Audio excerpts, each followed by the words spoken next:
नमो नारायण। जय गौ माता, वंदे मातरम, भारती को प्रणाम और हृदय से ओम शम शनिश्चराय नमः। प्रिय दर्शकों, मित्रों, साथियों, हृदय का पहला भरा जाता है, हृदय तृप्त होता है, मन कभी तृप्त नहीं होता है।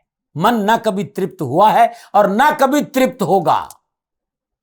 मन एक क्षण के लिए भी न शांत था न शांत है। मन खोजता है अभाव को, दुख को। मन सुख में भी दुख खोजता है। वो शांत नहीं रह सकता है। वो हमेशा अभाव और दुखों की ओर आपका ध्यान आकर्षित करेगा। मिल जाए थोड़ा सा सम्मान कम, देखिए मन का प्रभाव। बिना कोई कारण मन में इतना अहंकार होता है कि अपमान महसूस करने लगता है। ये मन ही तो है जो लाभ, हानि, मान, अपमान, सुख दुख का बोध कराता है। इस मन की विडंबना से मुक्ति का एक ही जरिया है सत्संग, सुमिरन और सेवा। अपने गुरु महाराज जी दिए हुए ज्ञान का सुमिरन करो, सत्संग सुनो और गुरु महाराज जी के चरणों में रहते हुए सेवा करो। जीव दया रखो, हो सके तो किसी का भला करो, बुरा मत करना। ओम नमो नारायण। प्रिय दर्शकों, मित्रों, साथियों, 4 सितंबर 2023 बृहस्पति देव यानी धन, वैभव, सुख, समृद्धि, ज्ञान के कारक बृहस्पति देव 118 दिन के लिए वक्री हो रहे हैं और ये 31 दिसंबर 2023 तक वक्री रहेंगे। यानी पूरे 118 दिन तक बृहस्पति देव वक्री होंगे। वक्री कहां हो रहे हैं? अपने मित्र ग्रह यानी मंगल देव की राशि मेष में हो रहे हैं। मित्रों, साथियों, इस समय कर्म फलदाता शनिदेव अपनी मूल त्रिकोण राशि कुंभ में वक्री है और 4 सितंबर से बृहस्पति देव अपनी मित्र राशि में वक्री हो रहे हैं। यानी शुभ अवस्था में वक्री हो रहे। शुभ अवस्था में वक्री होंगे तो चेष्टा फल बढ़ेगा, शुभत्व बढ़ेगा। शनिदेव अति शुभ अवस्था में संचरण कर रहे हैं और बृहस्पति देव भी इस समय अति शुभ अवस्था में संचरण कर रहे हैं। दोनों का तिरेकादश संबंध है, 3-11 का संबंध है। मैं हमेशा कहता हूं, ये मेरा अनुभव है साथियों, मैं दबाव नहीं देता हूं। जब भी बृहस्पति देव और शनिदेव का किसी भी रूप में संबंध स्थापित हो, मणिकांचन योग बनता है। बृहस्पति देव मेष राशि में 4 सितंबर 2023 शाम 7:40 पर वक्री होंगे। पुनः याद दिला रहा हूं, 31 दिसंबर 2023 तक वक्री रहेंगे। यानी 118 दिन, यानी साल का अंतिम दिन तक बृहस्पति देव वक्री रहेंगे। अब 12 राशियों पर इसका क्या प्रभाव रहेगा, थोड़ी सी गणनाओं पे आना चाहता हूं। जिस समय बृहस्पति देव वक्री हो रहे हैं ना, 4 सितंबर 2023 शाम 7:40, उस समय मीन लगन है। बृहस्पति देव शुक्रदेव के नक्षत्र भरणी में तीसरे चरण में संचरण कर रहे हैं। लग्नेश बृहस्पति मेष राशि धन भाव में संचरण कर रहे हैं राहुदेव और चंद्रदेव के साथ। थोड़ा सा एक भय और निकाल लीजिए कि भाई ये चंडाल योग है। डिग्रियां देख लीजिए कि राहुदेव किस डिग्री में और बृहस्पति देव किस, बहुत अंतर है डिग्रियों का। इसलिए यह भय नहीं है कि बृहस्पति देव चंडाल योग में संचरण करें, कतई नहीं। सूर्यदेव बुध देव सिंह राशि में संचरण कर रहे हैं, मंगल देव कन्या राशि 7वें भाव में, शनिदेव कुंभ राशि 12वें भाव में, केतुदेव तुला राशि 8वें भाव में संचरण कर। सूर्यदेव बुध देव बृहस्पति देव का 9व पंचम योग भी है। बृहस्पति देव शुक्रदेव का 4दशम योग है और बृहस्पति देव और शनिदेव का त्रिएकादश संबंध है और मंगल देव और बृहस्पति का देव का षडाष्टक संबंध है। इन संपूर्ण ग्रह योगों का सूक्ष्म दृष्टिकोण से अवलोकन करूं नक्षत्र गणनाओं के आधार पर, तो यह समय संपूर्ण चराचर जगत के लिए उत्तम लाभ और सफलता का संकेत है। और भारत का भाग्येश और कर्मेश शनि है और बृहस्पति देव के से अति शुभ अवस्था में त्रिएकादश संबंध है। राष्ट्र प्रगतिशील होगा, राष्ट्र का परचम लहराएगा, राष्ट्र विकास की ओर अग्रसर होगा, समाज में वर्चस्व, ज्ञान, शिक्षा, इसका प्रभुत्व बढ़ेगा, नवीन योजनाएं फलीभूत होगी, चराचर जगत में भारत का वर्चस्व बढ़ेगा। भारत की आर्थिक नीति, उद्योग नीति, सनातन संस्कृति का अद्भुत वर्चस्व पूरे विश्व में देखने को मिलेगा। ये मैदनी ज्योतिष कह रही है। बृहस्पति देव 9 ग्रहों में परम उच्च पद पर देव गुरु के पद पर विराजमान है और बृहस्पति देव धर्म, धन, स्वास्थ्य, उच्च पद, सुख, सौभाग्य, उन्नति, समाज में वर्चस्व, ज्ञान, शिक्षा, शादी, संतान का प्रतिनिधित्व करता है। और ज्योतिष शास्त्र के विद्वानों ने बृहस्पति देव का सबसे नैसर्गिक शुभ ग्रह माना है। जिस भाव को बृहस्पति देखते हैं उस शुभ फलों में वृद्धि करते हैं।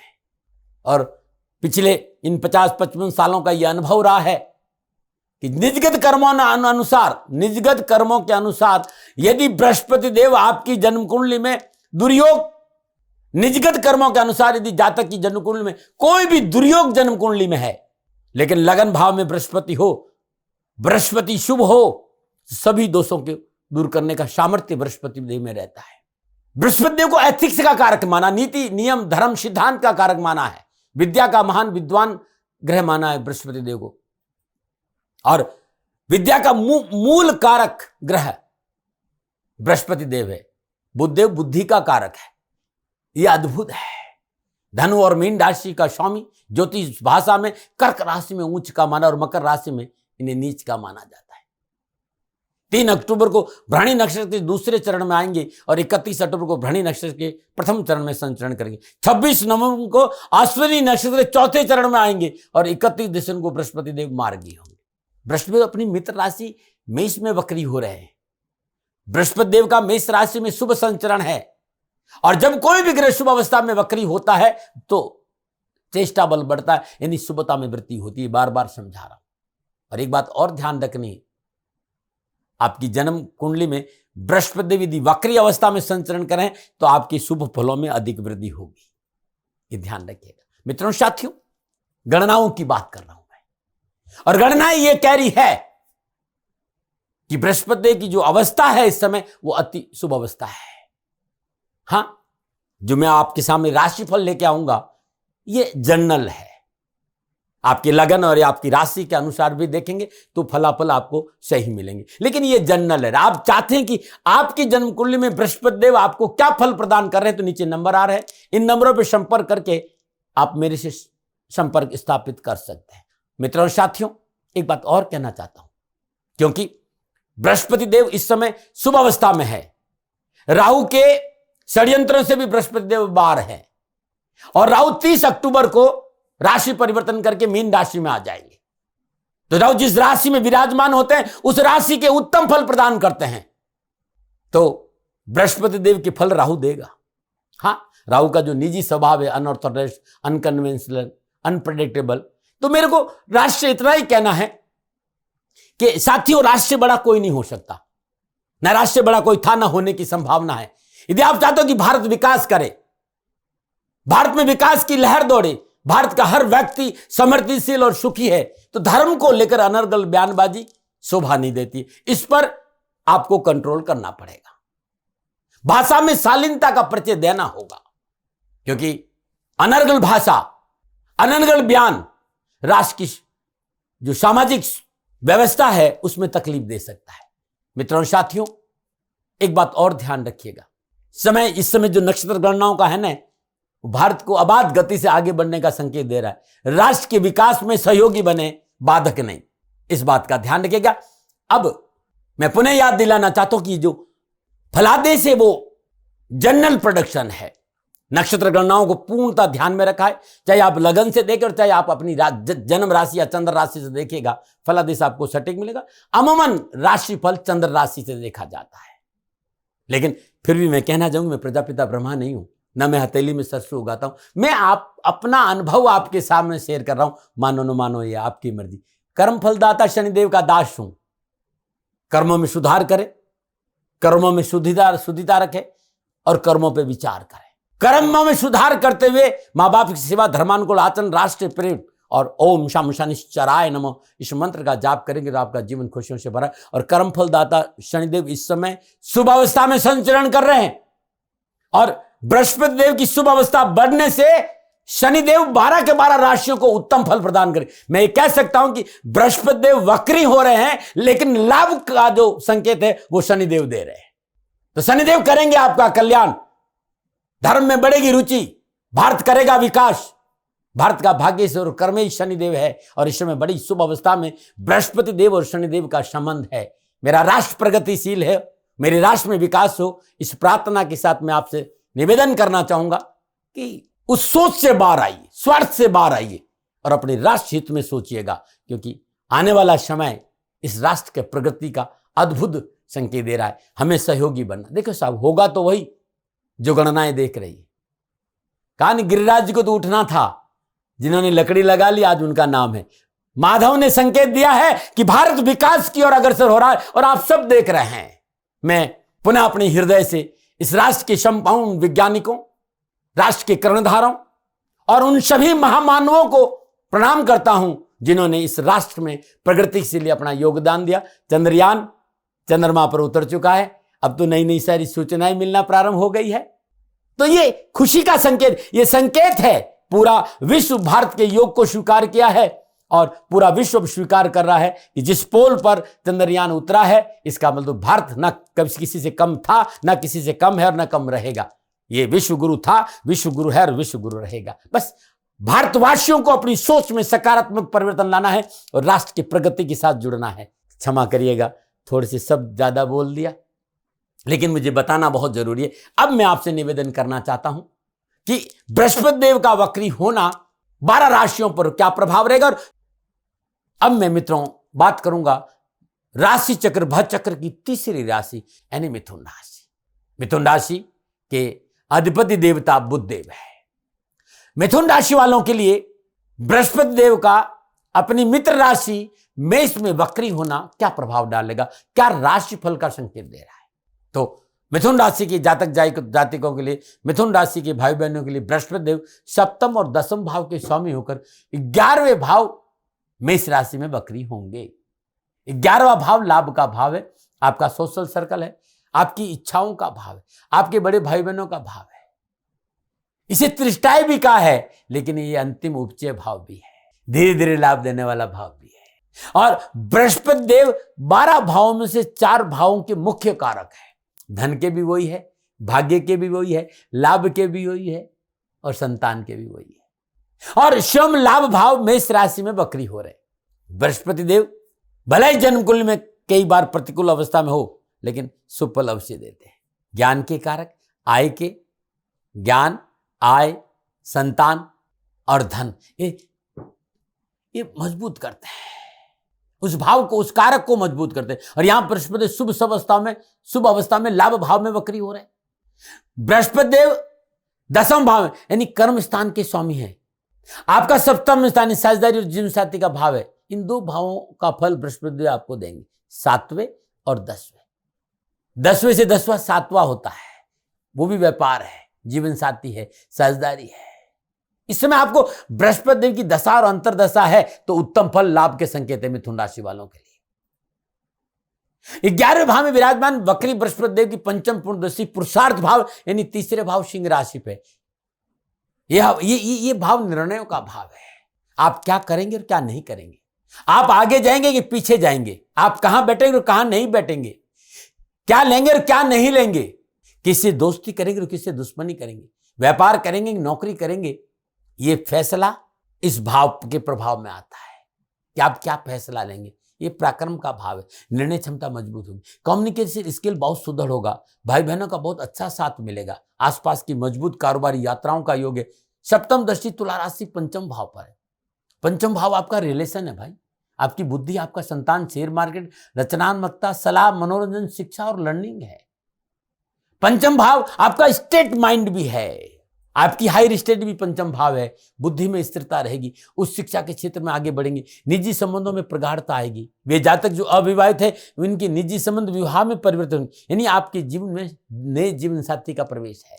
सप्तम दृष्टि पंचम भाव पर बृहस्पति की दृष्टि इस बात का संकेत, सकारात्मक सोच से कार्य में आगे बढ़ेंगे। 30 अक्टूबर को जब केतु देव पंचम भाव से चले जाएंगे, उस समय हर कार्य में सफलता लेगी, निर्णय उत्तम लेगी, बुद्धि तेज होगी, पॉजिटिव विचार होंगे, आपके फैसले निर्णय क्लियर रहेंगे। परंतु फंसा हुआ धन भी आपको मिलेगा, ये भी ध्यान रखिएगा। धन भी मिलेगा और फंसा हुआ तो जरूर मिलेगा। नवम दृष्टि धन राशि सप्तम भाव पर है। धन राशि बृहस्पति देव की मूल त्रिकोण राशि है। यहां जीवन साथी की तलाश को समाप्ति का संकेत नजर आ रहा है, कारोबार में बढ़ोतरी का संकेत है, नई कारोबारी संबंध बनेंगे, डेली रूटीन में जो डेली इनकम है वो बढ़ेगी, नौकरी, कारोबार, व्यवसाय में उत्तम और साझेदारी के कार्यों में सफलता मिलेगी। आर्थिक दृष्टिकोण से मजबूत स्थिति रहेगी, कारोबारी संबंधों में अद्भुत अवसर मिलेगा, मार्केट में आपकी साख बढ़ेगी, मल्टीनेशनल कंपनियों से संबंध बनेंगे, तो उत्तम अवसर है। यदि मैं विस्तार से बात करूं, कामकाज, कारोबार, नौकरी, समाज, शिक्षा, स्वास्थ्य का सूक्ष्म ग्रह दृष्टिकोण की बात करूं तो समय मुझे अच्छा नजर आया। चलिए विस्तार से बात करते हैं कि कामकाज के हिसाब से, नौकरी के हिसाब से, आर्थिक दृष्टिकोण से कैसा रहेगा। तो कार्य में प्रगति होगी, प्रयास सफल होंगे, कार्य में गति आने से आर्थिक सुदृढ़ता बढ़ेगी, आयात और निर्यात के कारण विशेष सफलता मिलेगी, आउटसोर्सिंग के काम में अच्छे अवसर मिलेंगे। यदि आपका व्यवसाय आउटसोर्सिंग का है तो उत्तम अवसर और सफलता में 4 चांद लगेंगे। बस बृहस्पति देव ये संकेत दे रहे हैं। मैं ये भी देख रहा हूं कि मेटल संबंधी कार्य में लाभ में बढ़ोतरी होगी, कार्य स्तर पर आपका वर्चस्व होगा, काम करने का मौका मिलेगा, नौकरी और कैरियर में मनोनुकूल सफलता मिलेगी। जॉब को लेकर मिथुन राशि वालों के लिए बृहस्पति देव का वक्री होना मेष राशि में उत्तम लाभ का संकेत। मिथुन राशि वाले के लोगों को चल अचल संपत्ति की प्राप्ति का प्रबल योग है। हाँ, खर्चा जरूर है लेकिन अच्छा वाला है। आप टूर एंड ट्रेवल्स में है, होटल इंडस्ट्री में है, मेडिकल में है, एजुकेशन में है, आप अकाउंट के क्षेत्र में है, खनन में है, ट्रांसपोर्ट में है, लोहा उद्योग में है, लेबर वर्क में है, फिल्म इंडस्ट्री में है, सफलता आपके साथ खड़ी नजर आ रही है। 11 भाव मेष राशि में बृहस्पति का वक्री होना, पंचम दृष्टि से तीसरे भाव सिंह राशि पर दृष्टि और सप्तम दृष्टि तुला राशि, पंचम भाव पर नवम दृष्टि से सप्तम भाव पर दृष्टि मिथुन राशि वालों के लिए ये 118 दिन मनोनुकूल सफलताओं का संकेत दे रहे हैं। आय के स्रोत में बढ़ोतरी कारण आर्थिक पक्ष सुदृढ़ होगा, एक से अधिक आय के साधन उपलब्ध होंगे, बेरोजगारी से पीछा छूटेगा, धन संबंधी परेशान से मुक्ति मिलेगी। ये समय आपकी मनोअभिलाषाओं की पूर्ति का, इच्छाओं की पूर्ति का संकेत है। देश विदेश से मनोनुकूल कारोबारी संबंध बनेगी, सकारात्मक सोच, स्व अवलोकन का अवसर मिलेगा। बहुत उत्तम अवसर है मिथुन राशि वालों। मैं सामाजिक और पारिवारिक दृष्टिकोण पर आऊं तो पारिवारिक जीवन बड़ा संतुलित नजर आ रहा है। पारिवारिक सदस्यों से भावना तो आर्थिक और नैतिक संबल निरंतर मिलता रहेगा और दाम्पत्य सुख में वृद्धि होगी, जीवन साथी का सहयोग मिलेगा। तालमेल व सामंजस्य सफलता में 4 चांद लगाएगा। संतान संबंधी परेशान से मुक्ति मिलेगी, वैवाहिक जीवन अनुकूल रहेगा। प्रतिकूल परिस्थितियों में अपने आप को, परिवार को अपने साथ हर जगह खड़ा पाए। यदि कहीं कोई परेशानी है तो परिवार आपसे कंधा से कंधा मिलाकर रहेगा। जिस तरह के घरे योगायोग है, अपने साथ हर जगह खड़ा रहेंगे, ये आप देख लीजिएगा। पारिवारिक सदस्यों के साथ रिश्तों में आ रही जो अनावश्यक फॉल्स इल्यूजन से जो भ्रम है, जो गलतफहमियां, उसे छुटकारा मिलेगा और घर परिवार में सुख शांति का वातावरण रहेगा। आप युवा हैं, विद्यार्थी है, कैरियर को लेकर, पढ़ाई को लेकर, नौकरी को लेकर, कामकाज को लेकर, कारोबार को लेकर युवा और विद्यार्थियों के लिए उत्तम अवसर है। उच्च शिक्षा के क्षेत्र में अध्ययनरत विद्यार्थियों को शिक्षा के क्षेत्र में पूर्ण लाभ मिलेगा। नए नए विषय और चीजों को खोज और अनुसंधान में आप प्रयासरत रहेंगे। प्रतियोगी परीक्षा, विभागीय परीक्षा, नौकरी से संबंधित परीक्षा परिणाम प्रयासों में अनुकूल सफलता का संकेत दे रहे हैं।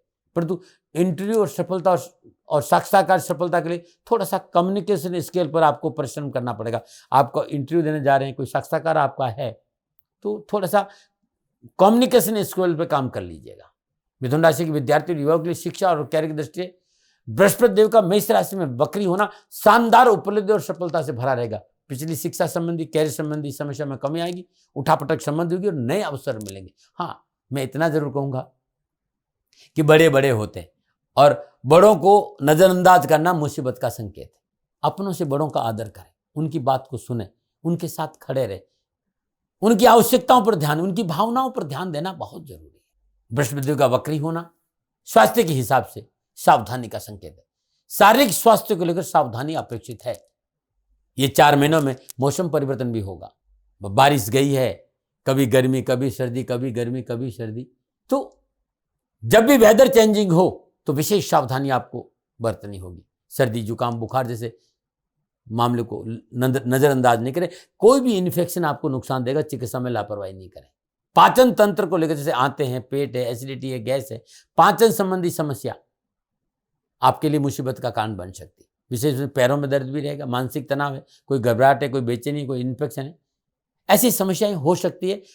तो तुरंत डॉक्टर को भी दिखाएं, समय पर दवा लें, दैनिक दिनचर्या नियमित, खानपान में परिशुद्धता रखें। विशेष सावधानियां क्या है? अपनों से बड़ों के साथ वैचारिक मतभेद का संकेत तो मुझे नजर आ रहा है। पिता या पिता तुल्य व्यक्ति के साथ वैचारिक मतभेद न बढ़े, इस पर आपको मेहनत भी करनी पड़ेगी, संघर्ष भी करना और ध्यान देना होगा। कार्यस्थल पर बॉस और सहकर्मियों से समन्वय बहुत जरूरी है। बिना जानकारी किसी तरह का बोलना या सलाह देना या इंटरफेयर करना आपके लिए मुसीबत का संकेत है। यदि आपको जानकारी नहीं तो मौन रहिएगा। यदि आपने बॉस और सहकर्मियों के साथ तालमेल बिठाकर कार्यस्थल काम नहीं किया तो आपका प्रतिकूल स्थानांतरण हो सकता है। पारिवारिक मामलों में समझौतावादी नीति अपनाना पड़ेगा और स्वास्थ्य को लेकर विशेष सावधानी अपेक्षित है। आपको अपने स्वास्थ्य पर ध्यान देना ही होगा। विशेष मैंने कहा नहीं, पाचन संबंधी समस्या, जल्दबाजी में कोई निर्णय नहीं ले, विवादित सौदों से बचे, कार्य में परिवर्तन नहीं करे, चाहे व्यवसाय हो चाहे नौकरी। कार्य में सुदृढ़ लाभ के लिए सुव्यवस्थित तरीकों को अपनाना बहुत जरूरी है, उसमें लापरवाही नहीं करें। अपने बड़े लोगों के साथ, अपने वरिष्ठों के साथ संबंधों में समस्या का संकेत नजर आ रहा है। अपनों से बड़ों से उलझना, अपने पैर में कुल्हाड़ी मारना है। 118 दिन में साझेदारों से नया कार्य बिना पारिवारिक रजामंदी की शुरू ना करें। व्यर्थ के खर्चों की भरमार नजर आ रही, उन्हें कंट्रोल करने का प्रयास। निजी जीवन में जिद और अहंकार अपनों के साथ मतभेद का संकेत दे रहा है, इससे बचिएगा। स्वास्थ्य को लेकर तो आप लापरवाही करें नहीं। यदि आपको श्वास संबंधी कोई प्रॉब्लम है, लंग्स में कोई प्रॉब्लम है, तो तुरंत चिकित्सा का सहारा लीजिएगा। क्या उपाय करें? हर रोज नित्य कर्म स्नान उपरांत अपनी पूजा स्थान में मां भगवती दुर्गा के सामने शुद्ध देसी घी का दीपक, अर्गला स्त्रोत, दुर्गा कवच के श्रद्धानुसार 5, 3, 7 पाठ अवश्य करें। दोनों अर्गला स्त्रोत और कवच, इन दोनों के पाठ करें। हर रोज या बुधवार के दिन श्रद्धानुसार हरा चारा गाय को अपने हाथ से खिलाएगा। 6 मुखी रुद्राक्ष, काजू रुद्राक्ष, 12 मुखी रुद्राक्ष, ये 2-2 दाने गले में धारण करना कैरियर, कारोबार, नौकरी के हिसाब से उत्तम अवसर और लाभ का संकेत दे रहे हैं। फिर दर्शकों, मित्रों, साथियों, ये था नक्षत्र गणनाओं के आधार पर बृहस्पति देव का राशि में बकरी होने का मेरे अनुभव के आधार पर राशि पर। मित्रों साथियों, न भय, न भ्रम, न भ्रांति, न विवाद, न तर्क, शक, न उपनयन का अधिकार आपका था, आपका है, आप ही का रहेगा। मानो न मानो आपकी मर्जी। हाँ, आकलन मेरा और मेरे से कोई भूल हो गई हो, दोनों हाथ जोड़कर क्षमा मांगता हूं। आप सुखी रहें, आप स्वस्थ रहें, समृद्धिशील रहें, शनिदेव के चरणों में मेरी प्रार्थना। ओम नमो नारायण। राजस्थान का हर व्यक्ति जानता है दाती महाराज गायों से बहुत प्यार करते हैं, बेटियों से बहुत प्यार करते हैं। हजारों सैकड़ों बेटियों के लिए, जीवन के लिए मैंने अपना संपूर्ण जीवन दिया है और ये मेरा शौक था, मेरी राष्ट्र की धरोहर थी और ये करना मेरा कर्तव्य और कर्म था। मैं आपको किसी वजह से नहीं सुना रहा हूं, बस खाली बता रहा हूं कि ये मेरा जीवन का लक्ष्य रहा है। मनुष्य हूं और मानव होने के नाते मेरा कर्तव्य है कि मैं अपनी राष्ट्र की सेवा करूं। मैं इस राष्ट्र का नागरिक हूं। 30 सालों से मैं बेटी बचाओ और गौ सेवा में अपना जीवन इस राष्ट्र के साथ लगाया है। वर्तमान परिस्थितियां आर्थिक दृष्टिकोण से मेरी अनुकूल नहीं है। धन नहीं मांग रहा हूं कि मुझे आप पैसे दीजिए, नहीं, पहले भी कभी नहीं मांगा और अब भी मैं नहीं कह रहा हूं। और ये मेरा अहंकार नहीं है, क्योंकि धन को लेकर मैं राष्ट्र के सामने कभी नहीं आया था।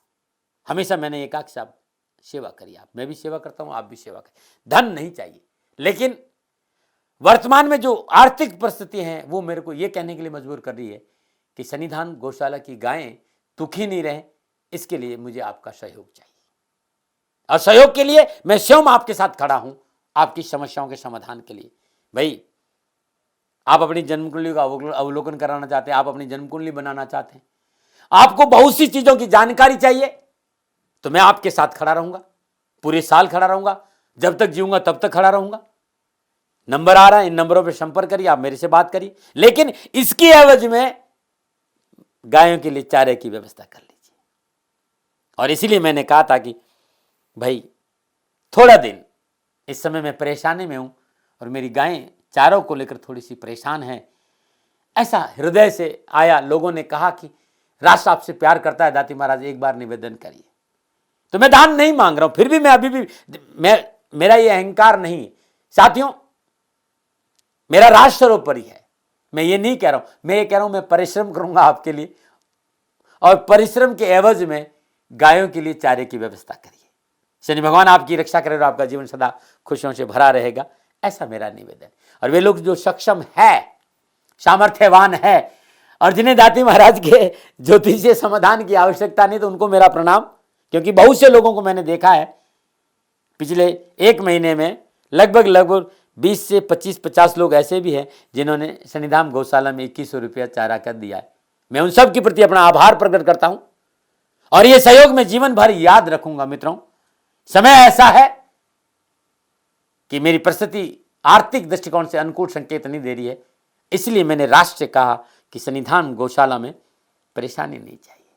सरकार सपोर्ट कर रही है, अपनी सीमाओं में रहते हुए जो सरकार करती है, लेकिन उससे पूरा नहीं पड़ता है, ये आप भी जानते हैं।